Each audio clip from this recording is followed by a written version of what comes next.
Bueno, ¿cómo están? Buenas tardes. Yo les voy a hablar como Julio Crivelli, más que como presidente de la Cámara. A mí me invitaron a dar una charla que se llama Las razones del fracaso, que me parece mucho mejor el título que el otro título que, como no me gusta, no me lo aprendí de memoria. Y me gusta el título porque para cambiar, lo primero que hace falta es reconocer a dónde está uno. Así que a mí me pareció muy valiente el título Las razones del fracaso. En mi generación nadie se planteó nunca, salvo algunos intelectuales, el fracaso de Argentina, ¿no? Y resulta muy duro decir esto, durísimo. Sobre todo para mi generación, ¿no? A los 69 años decir esto resulta mucho más complicado que cuando uno es joven y mira el futuro. Bueno, pero así estamos. Entonces, cuando hay un enfermo, lo primero que se hace es medir los síntomas. Los síntomas nunca son las causas, son los síntomas. Y los síntomas conducen, que son la coyuntura, conducen a reflexiones sobre la estructura. O sea, los síntomas no se arreglan si no se arregla la estructura. Así que el subtítulo de esta charla podría ser Reflexiones sobre la estructura. Y vamos a empezar entonces por los síntomas. La realidad es que Argentina hace unos 20 años, desde 2000, que flota en una situación de absoluta falta de crecimiento del PBI. La pobreza, que era marginal en Argentina tradicionalmente, se ha vuelto estructural. La diferencia entre pobreza marginal y pobreza estructural es que la pobreza se vuelve estructural cuando una sociedad genera mayor cantidad de personas que empleos. Y entonces es un autogenerador de pobreza. El crecimiento vegetativo argentino es muy bajo, es el más bajo de Latinoamérica y uno de los más bajos del mundo, pese a lo cual, como no somos capaces de generar inversiones, no somos capaces de generar empleos y cada vez generamos más pobreza. Ese círculo se llama pobreza estructural y es uno de los clubs más difíciles que existen, más difíciles para salir. El gasto, digamos, la pobreza estructural condena al Estado a una situación de mayor gasto público, que se distribuyen subsidios, empleos falsos. Nuestro Estado está lleno de empleo falso, digamos, de gente que es superabundante, sobra, subsidios, empleos falsos, ayudas, tarifas subsidiadas, en fin, todo tipo de deformaciones que hacen a tratar de sostener una hipoteca que la sociedad debe sostener, porque no se puede con 30% de pobres hacer otra cosa que sostenerlos. Así que esto es como una hipoteca, como una bolsa que pesa sobre los hombros de los argentinos todo el tiempo. Y la pobreza estructural es un círculo, porque en rigor de verdad, como deteriora las finanzas públicas, estas finanzas públicas, ¿con qué conseguimos dinero para financiar el déficit? Bueno, lo conseguimos con impuestos, con inflación o con deuda. Los impuestos, la inflación y la deuda son el peor enemigo que tiene la inversión. O sea que para conseguir mayor inversión tenemos que ver cómo lo hacemos en un contexto sumamente adverso. Mayor inversión, ¿por qué? Porque la inversión va a generar empleo y va a disminuir la pobreza. Lo tenemos que hacer en un contexto muy adverso, en un contexto inflacionario, con alta deuda, con altos impuestos y partiendo de la pobreza estructural. Y la descripción, ahora vamos a pasar un poquito a la estructura, eso es el síntoma. Sabemos muy en líneas generales cómo está enfermo. Y ahora vamos a analizar la estructura. La primera paradoja es que la estructura no es económica. O sea, acá la economía es una resultante. Y ahora vamos a ver, la resultante económica procede de tres ejes: un eje cultural, otro político y uno institucional. Nosotros hoy, ¿qué deberíamos hacer hacia el futuro? Y bueno, para generar inversiones hay dos instrumentos que tienen los países pobres como el nuestro. Uno es la educación y el otro es la infraestructura. A lo mejor esto a ustedes les suena, porque Argentina esto mismo lo hizo en el siglo XIX con el Plan Alberdi Sarmiento. Hizo exactamente esto. Éramos pobres, no teníamos nada, y lo que hicimos fue educación e infraestructura. Entonces, ¿cómo llegamos hasta acá? Acá vamos a ver un poquito la descripción rápida de la cultura que nos lleva hasta acá, de las causas aparentemente de esa cultura, de la política, de cómo operó esta política tanto hacia el mundo exterior como hacia Argentina, y de las instituciones. Lo vamos a ver un poquito desordenado. Argentina siempre ha oscilado entre la república y el populismo. Ya en el nacimiento de Argentina, Argentina milagrosamente, digo milagrosamente porque Argentina es el desierto de las colonias españolas, es la peor de las colonias. Acá no había ni oro, ni plata, ni indios inteligentes y civilizados que pudieran ser esclavizados para hacer trabajos, no había nada. Y había muy pocos españoles y los que vinieron acá eran los peores, de manera tal que... sin embargo, la primera revolución de independencia de América se produce acá, con todas las ideas de la revolución norteamericana y de la revolución francesa. Belgrano, Moreno, Paso, ¿no?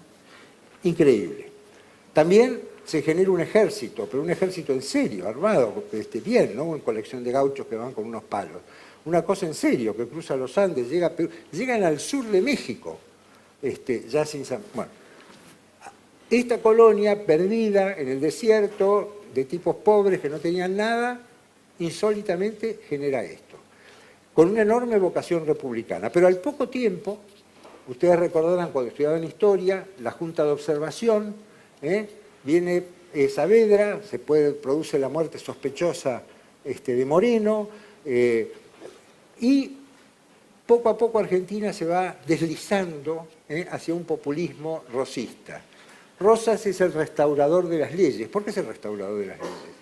Porque Rosas es el restaurador de las leyes de la colonia y el restaurador de la ley católica, el pacto con el catolicismo, el pacto con la religión.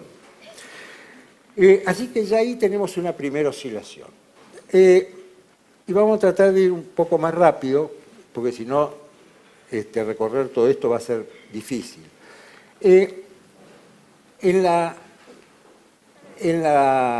Después de la batalla de Caseros empieza la Organización Nacional y Argentina vuelve a oscilar de nuevo hacia la República.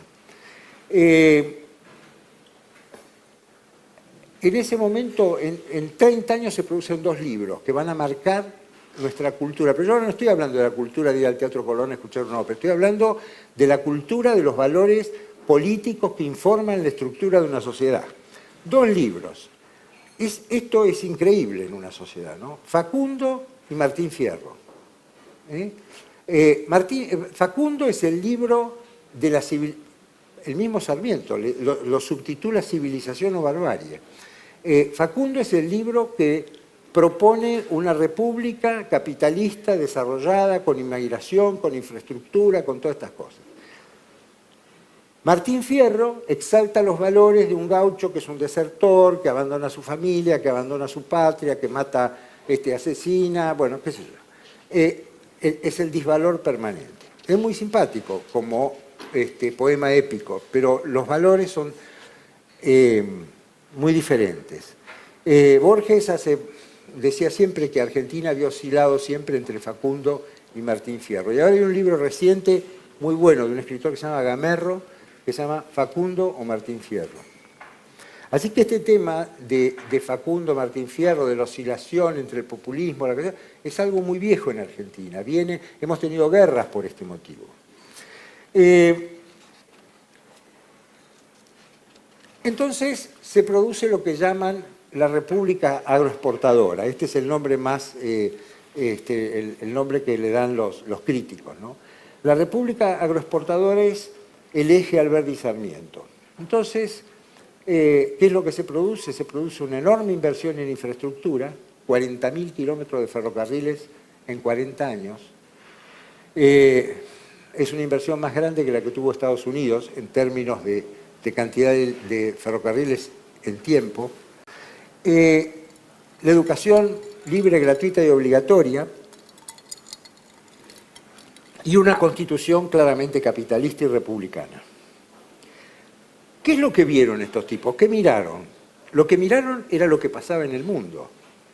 ¿Y a dónde miraron? Miraron a Rusia, que en ese momento tenía los zares que torturaban, o a Bulgaria, o a España, no. Miraron a los países que estaban ya en la revolución industrial cambiando y acelerando. Y entonces ahí es donde desarrolla.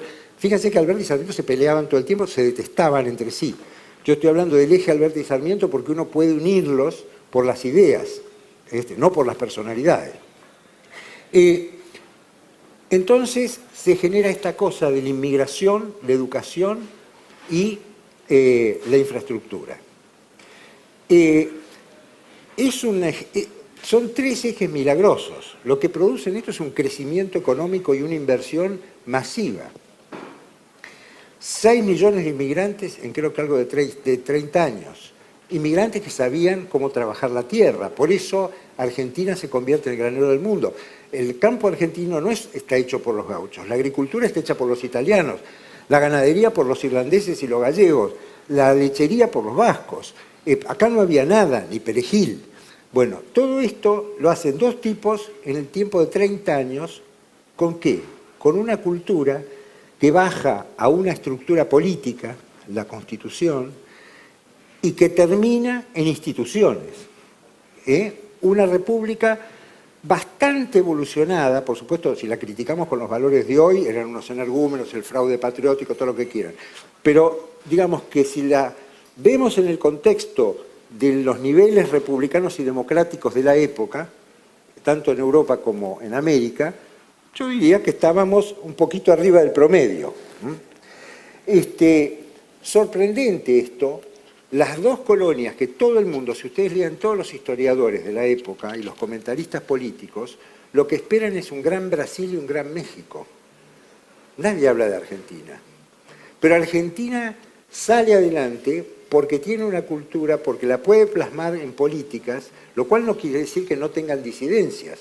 Se pelean todo el tiempo, arrancando por Alberdi Sarmiento y todo, pero se pelean pensando todos en un solo objetivo. El objetivo era la inmigración, la educación y la infraestructura.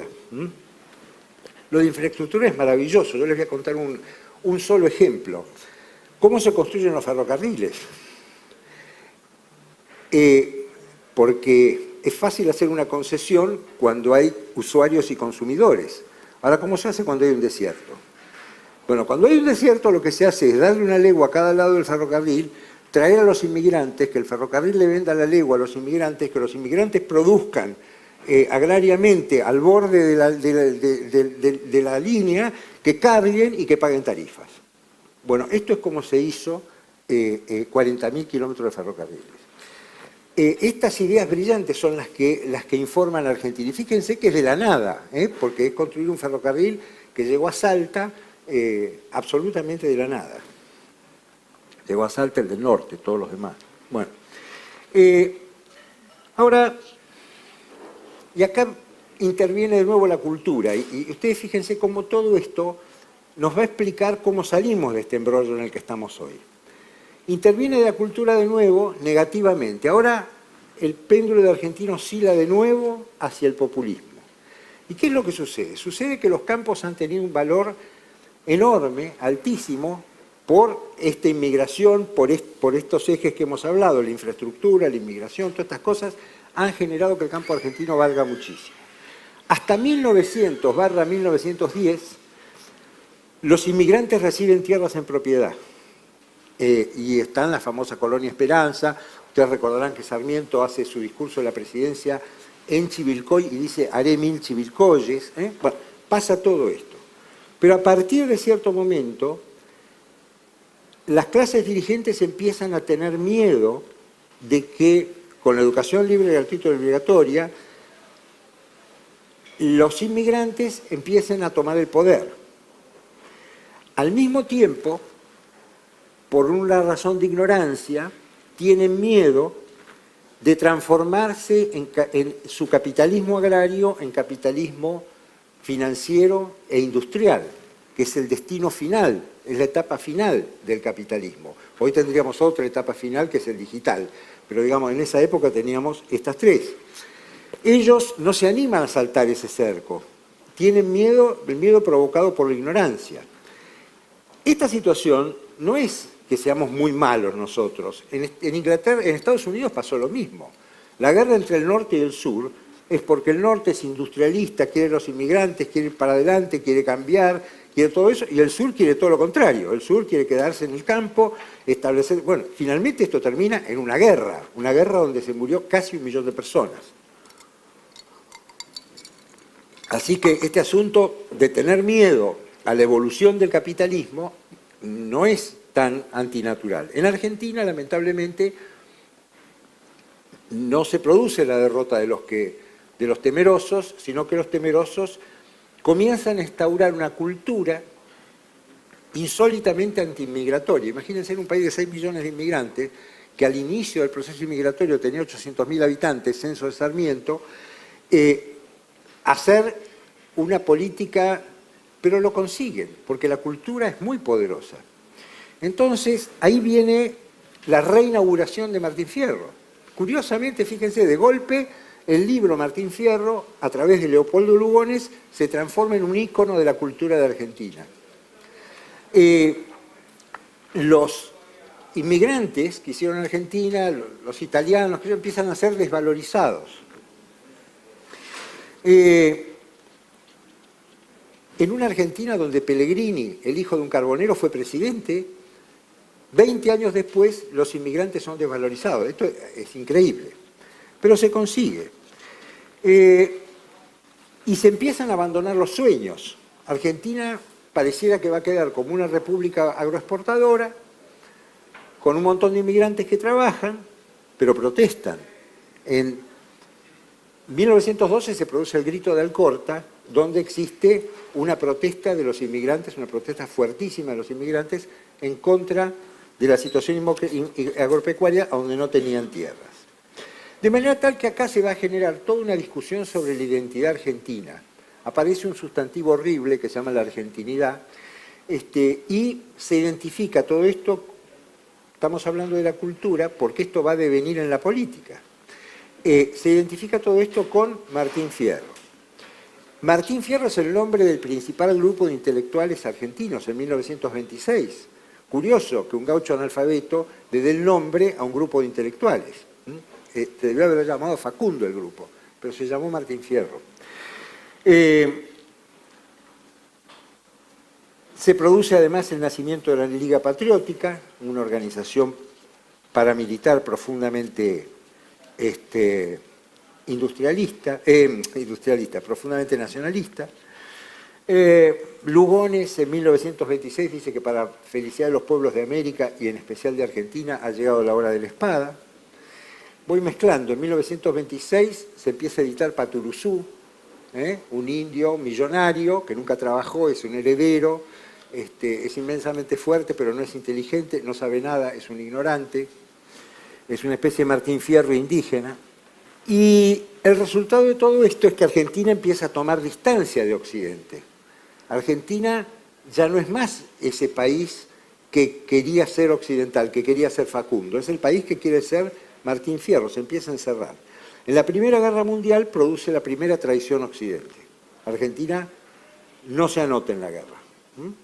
Se queda sola, vende sus productos 5 veces el precio, porque lógicamente no hay producción agropecuaria en el mundo, hacen un negocio formidable y se ganan absolutamente el odio de todos los ingleses y de todos los aliados tradicionales de Argentina.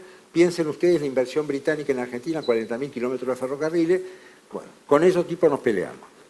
En 1929 viene la crisis de Wall Street, y en 1932, como todos son proteccionistas después de la crisis, los ingleses organizan su Commonwealth, donde están todos los países parientes de Inglaterra, colonias, no colonias, qué sé yo, todos los que comerciaban con Gran Bretaña, se juntan en un gran núcleo, como podría ser el Mercosur hoy día. Bueno, Argentina es el único no invitado. Entonces, Argentina sigue sola, profundiza su soledad. Claro, éramos tan ricos en esa época. Piensen que durante casi 20 años la inversión superaba el 24-25% del PBI, todos los años. Argentina era capaz de recibir 400-500.000 inmigrantes por año, todos sucios y analfabetos, le daba trabajo, educación a todos, digamos, éramos tan ricos con este esquema que se había armado, que habían heredado los que lo empiezan a destruir, que todo esto no se notaba, pero Argentina queda sola. Y nuevamente en la Segunda Guerra ya producimos lo mismo. Argentina, y fíjense ahora los errores, porque esto va a ser muy importante para ver cómo salimos del agujero en el que estamos. Fíjense los errores que se cometen. En la Primera Guerra es un error económico, me quedo solo y vendo caro. En la Segunda Guerra, ya en Argentina, los grupos de extrema derecha poblaban Argentina. Muchísimos creían. Argentina tuvo la concentración más importante de partidarios nazis fuera de Alemania, en el año 30 y, creo que 36 o algo así, en el Luna Park. Ahí están todas las fotos para ver. Argentina, en la Segunda Guerra, le venía muy bien económicamente de nuevo no participar, y además de eso, su natural tendencia y creencia era estar con las potencias del eje, de forma tal que no participa de la guerra. De nuevo, no participa de la guerra. En 1945 declara la guerra a Japón, qué sé yo, bueno, la guerra estaba terminada, y ahí empieza a venir la crisis. Ya ahora entramos en la política fuerte, estábamos en la cultura, pasamos a la política exterior, pero ahora caemos en la política interior. 1946, la elección la gana Perón con un lema que es Braden o Perón. O sea, Braden, Estados Unidos, es el enemigo. Y empieza el desprecio por la división de poderes, toda una concepción, digamos, anticapitalista durante muchos años, en épocas, más allá de lo que uno considere lindo, feo, bueno, malo, el asunto es que todo este concepto de las potencias del eje había terminado en una derrota estrepitosa en la guerra del 45. Entonces nosotros manifestamos que pensamos como los perdedores, mientras el mundo piensa de otra manera. Se producen 10 años que son los 10 años de mayor crecimiento económico de Occidente, y Argentina ahora no participa. Seguimos en nuestra soledad. La soledad nos lleva a un estado intervencionista. Argentina ya no tiene más mercado, no tiene más precios libres.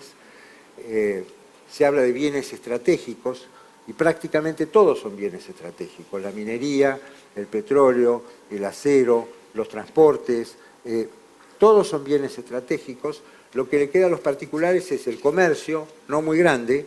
El comercio exterior está todo también estatizado por el IAPI. Le queda a los particulares el comercio y la propiedad de los bienes normales de la vida, la casa, el auto, yo qué sé. Cae estruendosamente la inversión privada y empezamos en un ciclo de caída de la inversión. Este ciclo de caída de la inversión, con algunos intervalos lúcidos, básicamente Frondizi y Menem, que después los voy a explicar, se prolonga hasta prácticamente hoy. Y entonces la descripción es más gasto público, porque hay pobreza, más déficit estatal, financiación del déficit con inflación, impuestos o deuda. Y en los últimos años, digamos, 30 años, eso se va poniendo tan agudo que empiezan a producirse las grandes crisis macroeconómicas argentinas, que son cíclicas. O sea, hay un momento en que o entramos en hiperinflación, o el mercado no nos presta más plata, o las dos cosas a la vez. Y eso nos pasó ya 4 veces, ¿no? Ahora, en los últimos años, quiero decir.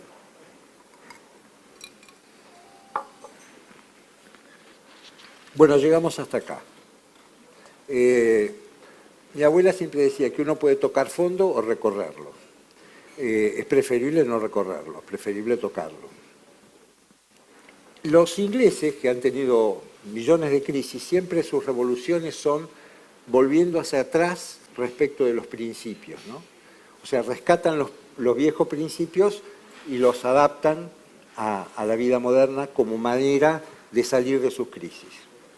Entonces, pensemos 2 minutos, pensemos también en la inversión. ¿Cómo es el tema de la inversión en Argentina? ¿Argentina es un destino de inversiones? Como me enseñaban a mí de chiquito, ¿todo el mundo quiere venir a la Argentina a invertir plata? A mí me parece que no. La verdad es que Argentina tuvo 3 momentos de intensa inversión. Y esos 3 momentos fueron planificados, en 2 casos por gente de una enorme visión, en el otro caso no, pero lo hizo igual. El primer caso es el que ya comenté, el eje Alberdi Sarmiento. En el medio de una Latinoamérica que no entendió todavía ni la república, ni la democracia, ni el capitalismo, ni la inmigración, ni la educación como valores, estos dos salen, pero también hay una sociedad que recibe esto. No es que estos dos pues, se pusieron, eran 2 dictadores, no, hay una sociedad entera que se pone atrás de estos paradigmas y que genera esa inversión masiva, enorme, gigantesca, que es casi hoy el 60, el 70% de Argentina. Vayamos, miremos por las calles.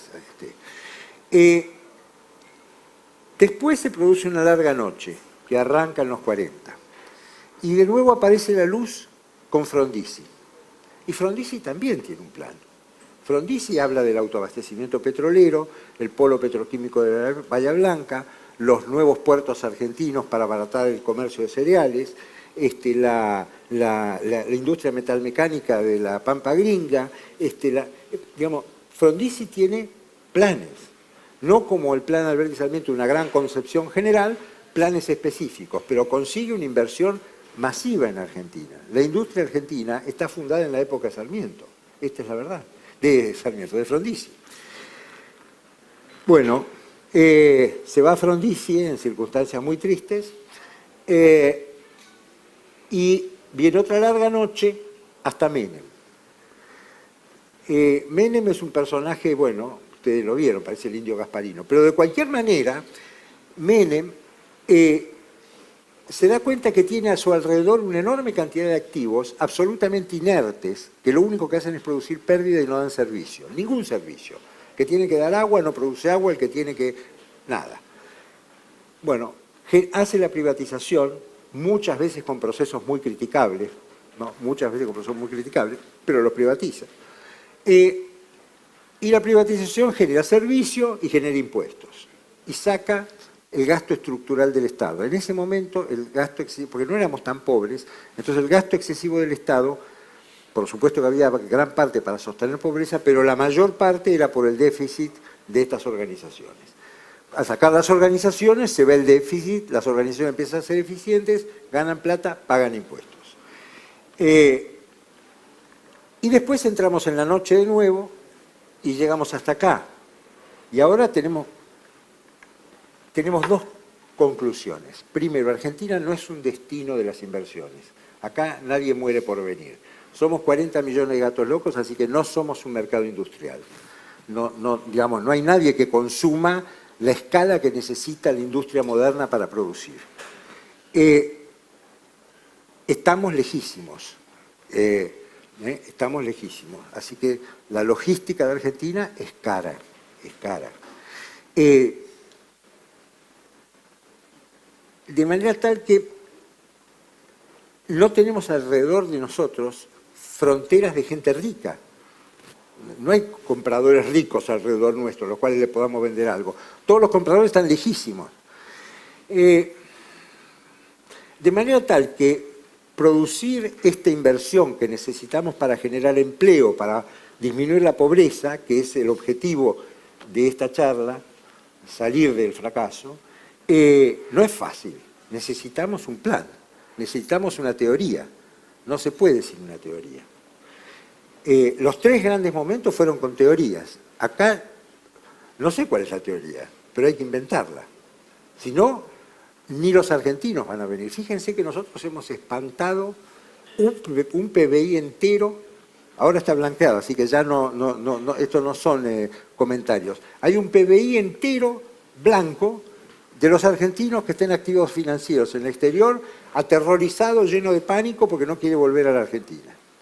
Si nosotros lográramos, el otro día estaba viendo con Fernando Lago el estudio que hizo la Cámara, y la Cámara dice que nosotros, para crecer el 5% por año, que sería un récord,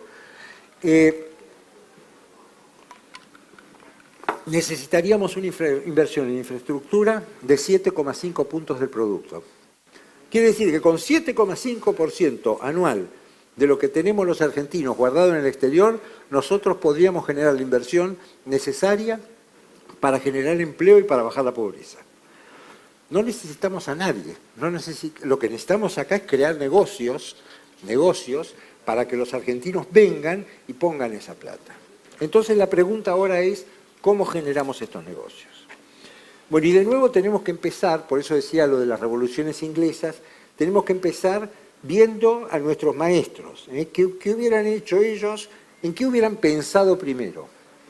Hubieran mirado alrededor, ¿no? Hubieran visto que China y Estados Unidos, que digamos desde la caída del muro, el mundo cambió. La caída del muro fue la gran victoria de Occidente. Occidente hacía lo que le daba la gana, ahora no es más. Rusia recuperó su estatus, China ganó un estatus extraordinario, existe una competencia que por ahora se manifiesta económicamente entre ellos tres, hay un mundo cambiado donde hay que arbitrar en un mundo cambiado. Antes, digamos, 10 años atrás esto era mucho más fácil. Había un solo rector, un solo valor, que era Occidente. Ahora no es más así. Nos fijaríamos que somos muy pocos, somos 40 millones, y ustedes van a vivir en un mundo digital y robótico donde, digamos, muchos empleos tradicionales se van a perder. Al mismo tiempo, tendríamos que mirar que Argentina, con la gran productividad de su sector extractivo de la tierra y eventualmente los hidrocarburos, y siendo tan pocos, ahora representaría una ventaja, porque en la época de la Revolución Industrial era una ventaja ser muchos para tener un mercado grande, tener escala alta y poder producir. Pero ahora, en esta época, nosotros en la Revolución Industrial ya no entramos, nos pasó por el costado y no vamos a entrar nunca, porque con 40 millones de consumidores no tiene ningún sentido, salvo que inventemos la pólvora. Y eso por 20 años, que es lo que duran las patentes. De manera tal que nosotros necesitamos, tenemos que pensar que tenemos una ventaja al ser 40 millones, porque la productividad de cada uno de nosotros, si realmente nos ponemos a producir lo que produce cualquiera en el mundo, es altísima.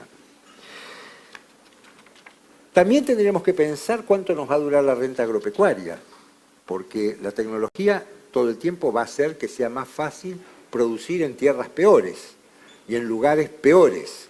Entonces tenemos que pensar en nuestra competitividad. Y entonces deberíamos de nuevo arrancar con esos tres ejes: cultura, política e instituciones. La cultura, preguntarnos a dónde, hacernos estas preguntas que yo hice recién. Yo, por supuesto que no las tengo resueltas para nada, pero estas son las preguntas que tenemos que hacernos y que tenemos que resolverlas de nuevo con una teoría. Tenemos que tener una idea. Tenemos que tener claro que en la sociedad global el Estado cada vez tiene un rol menor y el individuo un rol mayor. Un tipo se sienta con una computadora y produjo una fortuna, o produjo un servicio que le da un servicio formidable y extraordinario a miles y miles de seres humanos. Los Estados no son capaces de hacer esas cosas. Es más, cuando el Estado es excesivo y se mete demasiado, lo que hace es ahogar la inversión, porque todos los que van a invertir lo que tienen es miedo de ese que es muy poderoso, mucho más poderoso que ellos, que es el Estado. Siempre en el marco de la cultura deberíamos pensar que la división de poderes moderna ya no es más del poder ejecutivo, el legislativo y el judicial. Hay dos poderes más, que también tienen que ser independientes para que el poder no se concentre. Uno es el poder económico y el otro es la prensa. Los países que han sido independientes son los que el poder económico tiene cierta libertad y la prensa también tiene libertad. Porque en el mundo moderno, con la independencia de esos tres poderes, que ni siquiera la tenemos nosotros, ¿no? Es decir, nosotros no hicimos todavía los palotes de los tres, pero el mundo necesita los 5 en forma independiente. Y todo esto nos va a llevar a dos valores, de nuevo, que son los únicos que la gente pobre, como nosotros, puede tener para salir del barro. Uno es la educación, donde estamos muy mal. Éramos los mejores del grado, ahora estamos entre los peores. Y el otro es la infraestructura. ¿Pero y por qué la infraestructura? Porque el ejemplo del tren, la infraestructura lo que trae es inversión privada asociada. Si nosotros somos inteligentes para ubicar nuestra infraestructura... Mira, cuando yo era chico, en la época de Frondizi se hizo la Panamericana. Bueno, al poco tiempo quedó chica. Y además no se completó el proyecto porque a Frondizi lo echaron. 35 años después se hizo la Panamericana, una inversión de 430 millones de dólares. Generó al costado 2 ciudades lineales.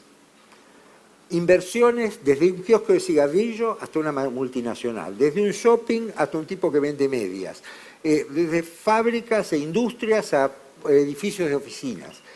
La cantidad de empleo permanente, no el de construir la Panamericana que es transitoria, la cantidad de empleo permanente y de riqueza permanente que generó una sola obra es algo extraordinario. Entonces nosotros tenemos que pensar en Panamericanas, en inversiones que produzcan negocios. Y entonces si hay negocios, el capital privado va, invierte, se produce el empleo y baja la pobreza.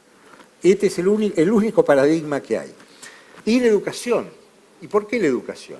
Y la educación porque este va a ser un mundo de la educación, y más para una sociedad de 40 millones de tipos donde el mercado industrial no va a producir empleos nunca, porque no hay forma de sostener una industria salvo con protección. Y la protección le cuesta cara a la gente, uno la puede sostener un tiempo, pero después es insostenible. Salvo en ciertas industrias donde tenemos ventajas comparativas, como por ejemplo la transformación de la parte agraria que nosotros producimos. Bueno, ahí tenemos una ventaja comparativa, aunque no tengamos mercado. Pero si nosotros queremos fabricar dentífrico, la verdad es que el dentífrico nuestro es caro, y la única modo en que los argentinos consumamos dentífrico argentino es si lo protegemos de algún modo, con aranceles o con protecciones implícitas. Pero entonces infraestructura para generar negocios y educación para incorporar a la gente a la economía del conocimiento. Porque no sé si van a alcanzar los otros negocios solos. Y porque además, para que la gente pueda participar de esos negocios, no como inversor, como empleado, necesita educación. Fíjense ustedes que la pobreza estructural es tan tremenda que genera personas que no son aptas para trabajar en el mundo moderno. Porque en el mundo moderno empujar carretillas, subir cosas con la soga, todo eso no sirve para nada. Entonces, esto que yo lo digo con mucha crueldad, pero también quiero que se entienda lo brutal que es. En el mundo moderno, si ellos no tienen educación, están perdidos. Esta es la verdad. Entonces tiene que haber un acuerdo básico de la dirigencia. Un acuerdo básico de la dirigencia como el que hubo en 1860. Todo el tiempo estamos con referencias históricas, pero las referencias históricas demuestran que una vez lo hicimos. Y éramos mucho más burros cuando lo hicimos, en 1860 Argentina hizo un acuerdo histórico que produjo la reforma de la Constitución del 53, la incorporación de la provincia de Buenos Aires a la Confederación Argentina y la configuración final de la República Argentina. Y en esto estuvieron de acuerdo todos. Entonces hoy necesitamos este acuerdo básico. Y si ustedes se fijan en el reloj, los países salen de la guerra, 1945, destruidos, demolidos, deshechos. En todos los casos hubo acuerdos estratégicos. en Alemania, en Italia. España sale del franquismo 20 años después de terminar la guerra, el famoso acuerdo de la Moncloa, que acá lo nombran todo el tiempo. Muy bien. Necesitamos un acuerdo básico. Ahora, para tener un acuerdo básico necesitamos una teoría. ¿Alrededor de qué hacemos este acuerdo básico? ¿Cuáles son las ideas y los pensamientos para este acuerdo básico? Bueno, tenemos que decidirnos de una vez por todas. ¿Queremos un caudillo, un conductor o queremos un presidente? ¿Queremos división de poderes o queremos un poder judicial como el que tenemos? El poder judicial nuestro no es solo dependiente o corrupto, lo que quieran. Eso es una línea finita, sí. Lo más grave es que es profundamente ineficiente. Ejecutar un cheque o un pagaré tarda 2 años, entonces no hay crédito. En fin, necesitamos que nuestras instituciones empiecen a funcionar en serio. Nuestros partidos van a seguir sin decirnos qué es lo que van a hacer. Fíjense ustedes acá al lado en Brasil. Cuando yo era chico nos creíamos que éramos 10 veces Brasil en términos de cultura, de educación, de esto y de lo otro. Nos están ganando. Acaba de haber una elección. Bolsonaro explicó que él iba a ir a la derecha, que el que roba le corta la cabeza y que iba hacia una economía libre. Mostró a la gente que iba a estar y que iba a hacer estas cosas. El Partido de los Trabajadores mostró una socialdemocracia tirada un poquito más a la izquierda que la socialdemocracia europea, con una creencia en un capitalismo condicionado a la redistribución, en fin, lo que ustedes conocen, Lula. Y después había unos que estaban atrás como si el muro de Berlín no se hubiera caído y también compitieron. Muy bien, todos explicaron sus programas. Ganó uno, no importa, todos explicaron sus programas. Acá hace años que ningún partido político explica qué es lo que va a hacer con Argentina, qué es lo que va a hacer durante los 4 años que lo van a administrar. Podemos, estoy hablando ahora acá con un sector de empresarios jóvenes, pero esto mismo sería en cualquier otro sector, en el sector académico o lo que sea. Nosotros como dirigencia, nosotros somos los fabricantes de la cultura. Los fabricantes de la cultura aquella de 1860 fue la dirigencia. En esa época habrán sido los dueños de los campos, los militares, no sé, los tipos que estaban en el empresariado de esa época, hoy la dirigencia son todos ustedes. Todos ustedes son los que tienen que pensar esta teoría. Entonces, nosotros tenemos que provocar que los partidos piensen y digan qué es lo que van a hacer y por qué. El otro eje en el que tenemos que pensar seriamente es en la exportación. Argentina necesita, porque como somos 40 millones de gatos locos, necesariamente nosotros tenemos que... Esto fue uno de los grandes ejes inteligentes, yo me olvidé, de la República Agroexportadora. Ellos se dieron cuenta, ya que eran pocos, eran 800.000, los tipos que hicieron esto eran 800.000, desde el gaucho Martín Fierro, tan pobre y pobre sin educación, hasta el presidente de la República, pasando por 800.000. Ya éramos pocos en aquella época y hemos seguido siendo pocos toda la vida. Sarmiento soñaba con una Argentina de 100 millones de habitantes para 1960, no se cumplió, somos 40.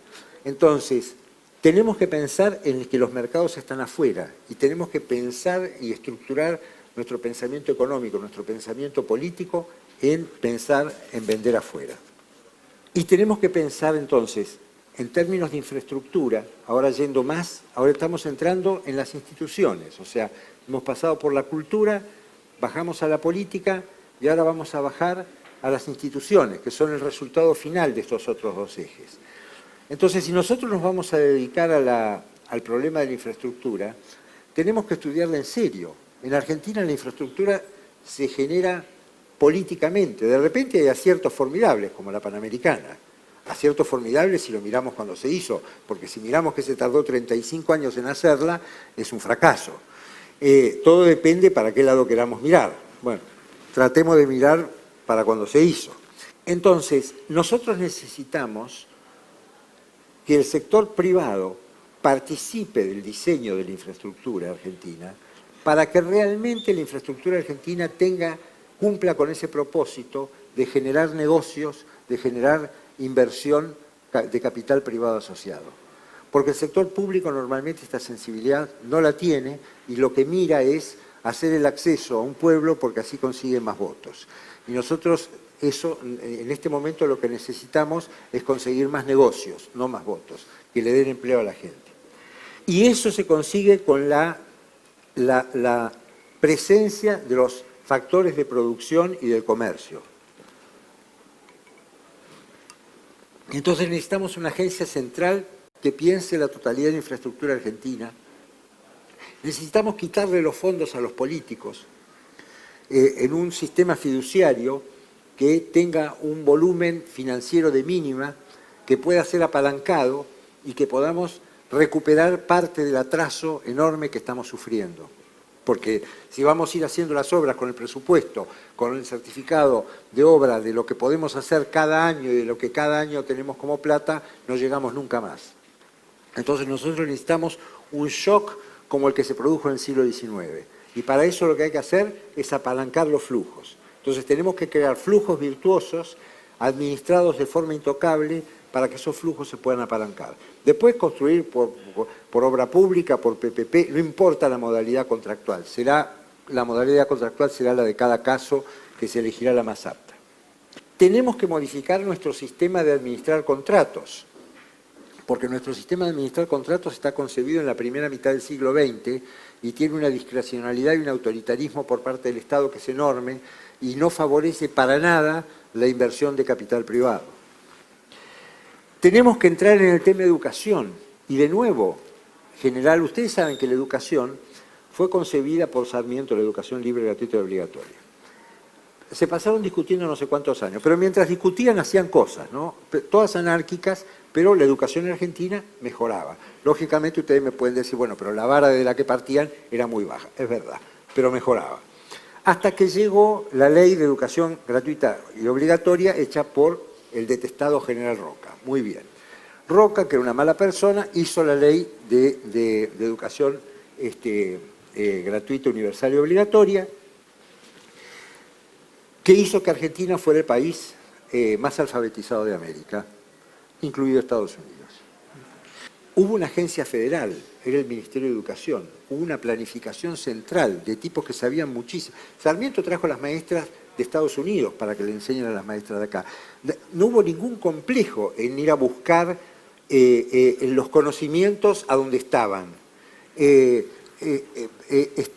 Nosotros tenemos que también, de nuevo, salir, porque el problema de la educación ahora es mucho más complejo. No es solo que tenemos analfabetos, sino que además necesitamos la alfabetización digital, porque un tipo que no esté alfabetizado digitalmente en el mundo de dentro de 20 años, en el mundo de hoy ya vive mal, en el de dentro de 20 años no quiero pensar. Entonces, nosotros necesitamos gente que fuera de la política, esto tiene que estar fuera de la política, fuera del sindicalismo, es un asunto muy serio, que piense en cómo va a ser la estructura de la educación de Argentina en el futuro y que tenga un plan y que tenga la aplicación de ese plan. Bueno, y para el final, con mucho dolor yo quiero decir que pertenezco a las generaciones de la destrucción, que arrancaron en los años 40 y llegan hasta el día de hoy. Y tengo toda la esperanza del mundo que ustedes serán la generación de la construcción. Ojalá sea este el momento en que tocamos el fondo y empezamos a salir para arriba. Bueno, nada más que eso.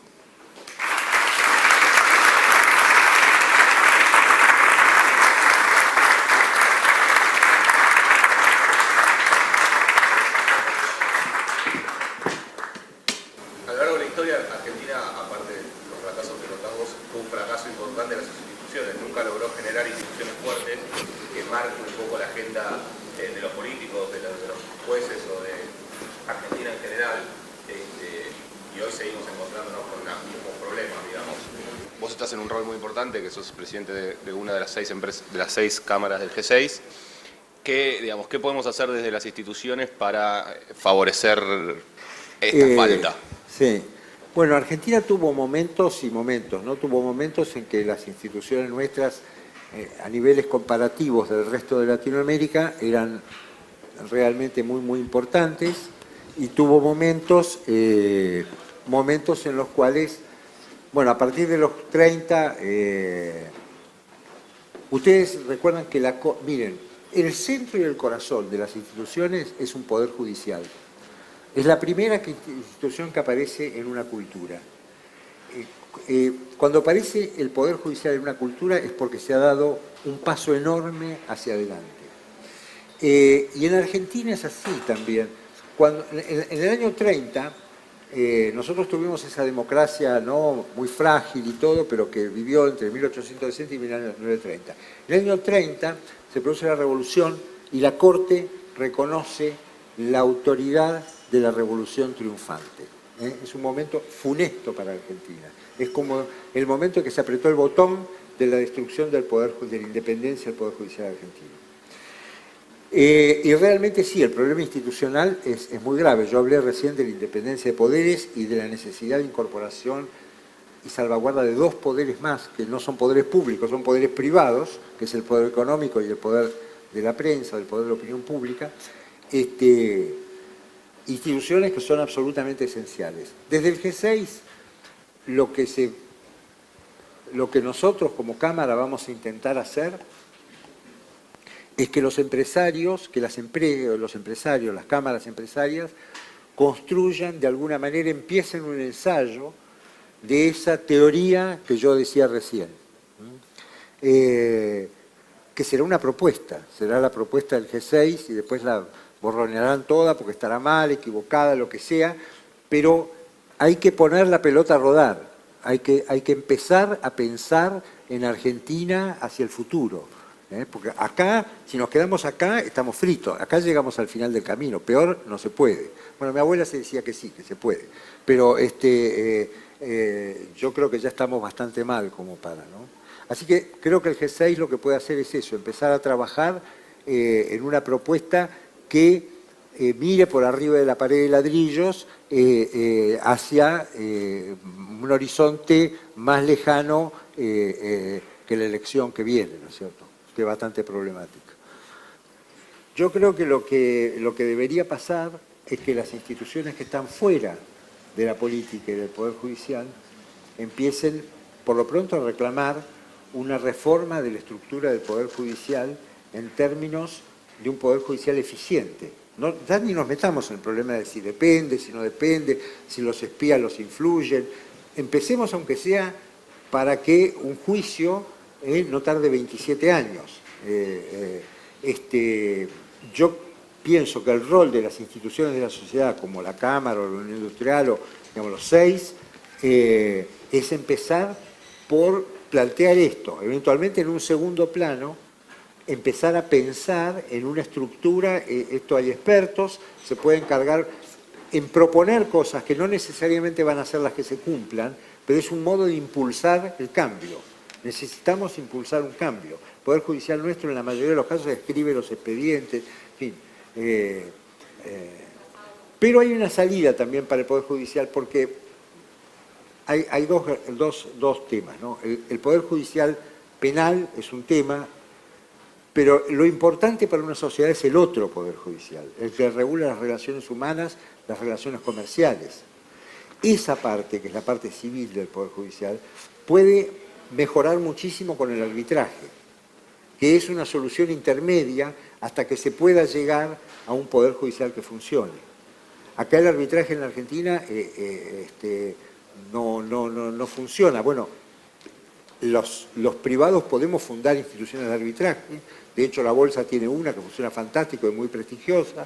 Bueno, se pueden armar instituciones de arbitraje desde las cámaras empresariales o desde otras instituciones, en fin, pero hay que poner la bola a rodar, ¿no es cierto? Julio, vos mencionás la necesidad de tener un plan que sea un paraguas general, digamos, para saber para dónde vamos, y que claramente no tenemos, y hace rato que nadie lo esboza, digamos, qué es lo que quiere o cuál es el programa.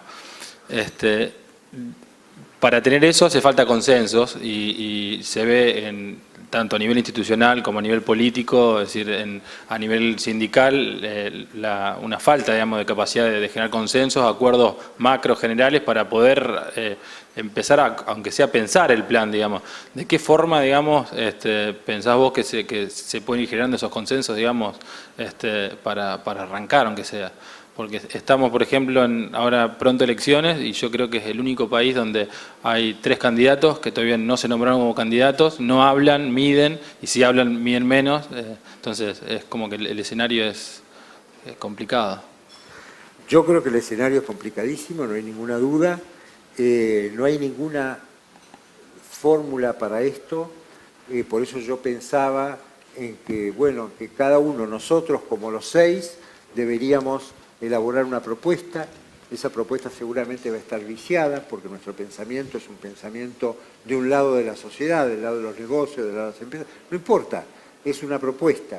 Tenemos que arrancar y provocar que empiecen a existir propuestas y reclamárselas a los políticos nuestros. Los últimos 4 o 5 gobiernos de Argentina no han tenido ninguna propuesta, absolutamente ninguna. No sabemos qué querían, qué sé yo, a lo mejor querían otra cosa. No tenemos ni idea. Y en los temas hipersensibles como infraestructura y educación no existe absolutamente ninguna propuesta orgánica, ¿no? Entonces yo creo que por un lado es la vía del reclamo y por el otro lado es la vía de hacer algo los que podemos hacer algo. La Cámara, por ejemplo, estamos trabajando en un programa sobre una agencia federal de infraestructura, con una estructura fiduciaria para la administración de los fondos. Bueno, estamos estudiando todo el sistema de administración de los contratos. Digamos, se está trabajando en propuestas. ¿Cómo llegar a los consensos? Muy difícil en una sociedad tan en crisis como la nuestra, donde cada uno, como estamos en crisis, cada uno guarda lo suyo, pensando que exponerse a la intemperie puede llegar a ser gravísimo, ¿cierto? Así que sí, es difícil, la verdad que es difícil. Pero yo me refiero siempre a la historia porque en aquel momento lo hicimos. Yo creo que es un dato también del impulso de la cultura. No sé si la generación nuestra tuvo el impulso o el deseo de llevarlo a cabo y de hacerlo, de verdad. Algunas personas seguramente sí, pero quiero decir la generación nuestra como colectivo, ¿no? De repente esto aparece, ¿no?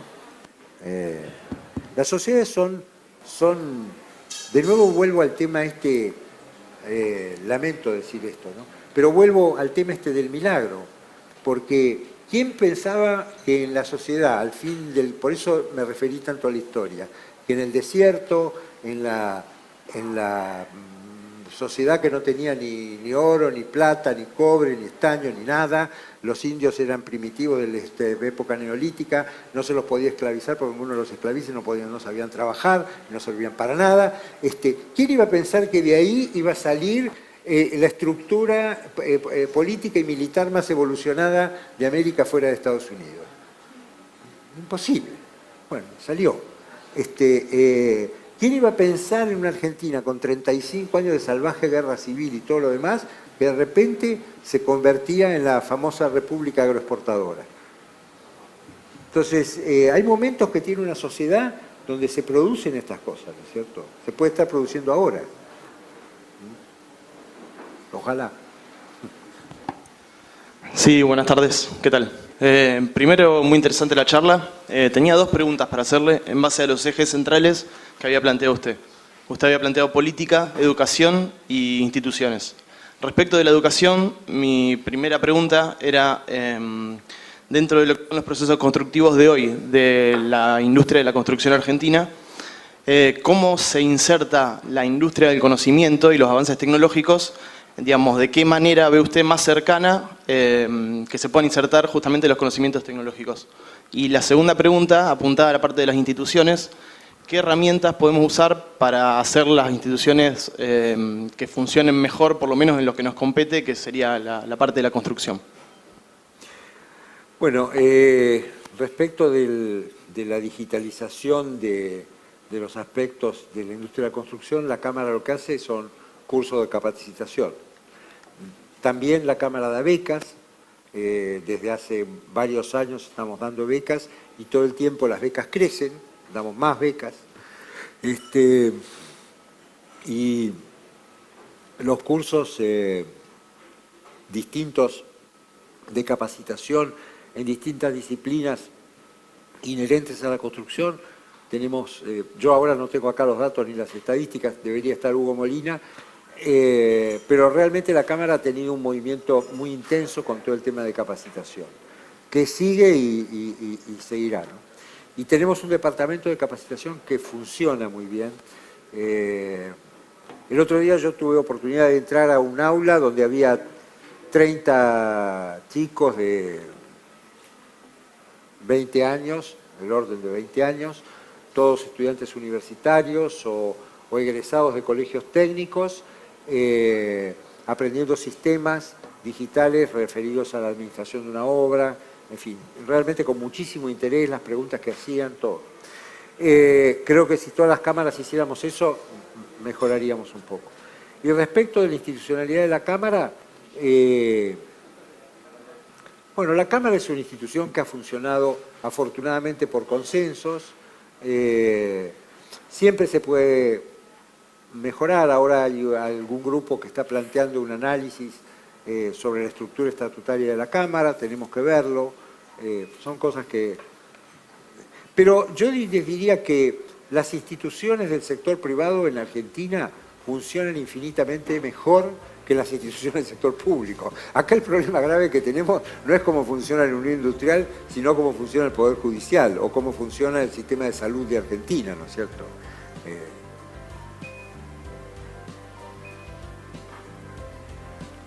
Bueno, si está bien, muchas gracias a ustedes.